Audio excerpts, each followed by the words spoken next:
Yeah, my name is Frank Dellario, and I one of the co-founders of the Ill Clan. So we're one of the pioneers of machinima back in the late '90s.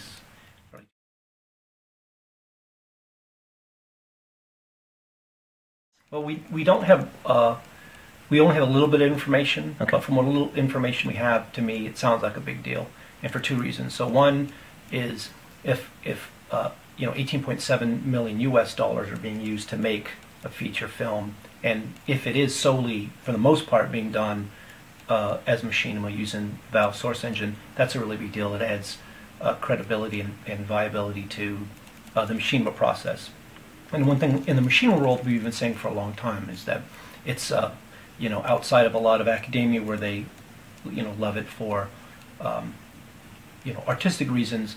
For us, it's a process, and it's a faster process because we render in real time. A lot of people in the 3D CGI world and whatnot may not know about machinima at all, or if they know about it, to them it's sort of like, well, it's fan fiction. It's people making animation using those game assets, and maybe they use an engine, but to them it's two different things. So when we talk to those guys, we use the other term, which is we also call it real-time animation, and that resonates with them because what we tell them is we render it in real time, and that's a really big deal. So if I have a 10-second clip, it might take me 10 seconds. I do a few takes, but I mean in 10 seconds it's done.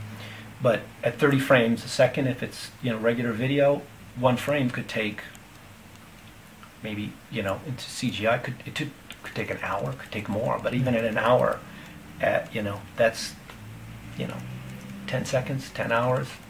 That's a bit of a while. And now the fact that it's Brown Bag is a big deal. They're not a household name, I don't think, here, but they've been around since the mid-90s, and they're well known in the animation world. And they do stuff you may or may not have seen, or maybe your kids have. Like, they have a show currently that's kind of a big hit right now on Disney Junior. And the director of this film right now who's slated is Shane Acker, who is well known for winning Emmys and Academy Award for his student film that became the movie he directed, 9, which won a lot of awards as well. That was produced by Tim Burton.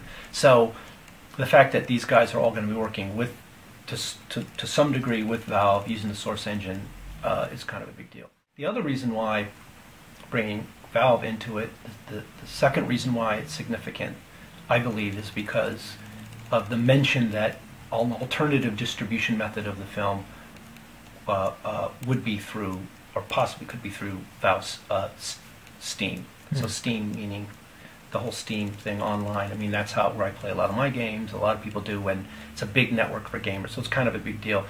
And I think it ties into the trend that's happening now, where people like organizations like Netflix, Google, and whatnot are following the lead of a lot of cable stations, where someone like AMC used to just redistribute existing content. AMC was known for movies. They just showed various movies, and after a while they got a bit repetitive. And so their business model, it just progressed, where what they had to do was create original content. So now AMC has Mad Men and Walking Dead, which are huge.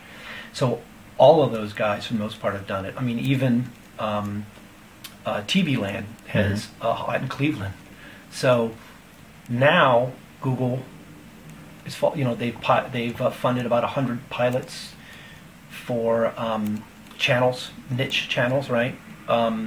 So I know one was with Madonna, one's with Amy Poehler from Parks and Rec, a bunch of other names. Netflix has Lilyhammer and a bunch of other ones in the works. So if somebody like Valve through Steam, and maybe EA through Origin, and who knows what else, starts to say, oh wow, okay, now here's a way to distribute to gamers directly, who are people who get machinima. And don't forget that even though I'm talking about the validity or credibility of machinima as a process, I'm talking about to the game industry, because to gamers, they get it already. It's a reason why machinima.com is like one of the top 10 YouTube channels, and it has been for a really long time. So that's why I think it's significant. Yeah.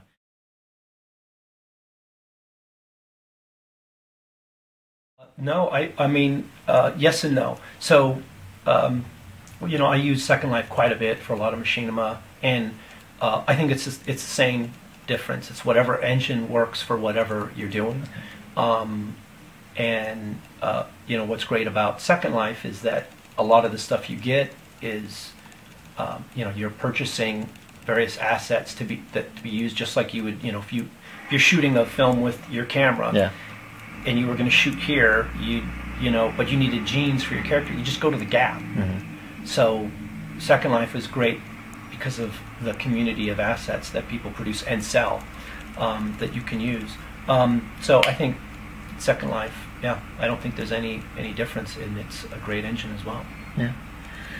Well, thank you, Frank Dellario. So I guess we'll be keeping an eye out for this new film, Deep. I don't think there's any release date or anything. It's just like it's pre-production right pre-production. now. So. But maybe this will be opening the door for perhaps even a new renaissance in machinima, Awesome. which for, you know, folks like you and me who've been observing this for a long time, Yeah. would be a big deal. Yeah, over 14 years now, I'd say. Goodness. 15, yeah. 97. All right. Well, thank you, Frank. Thank you.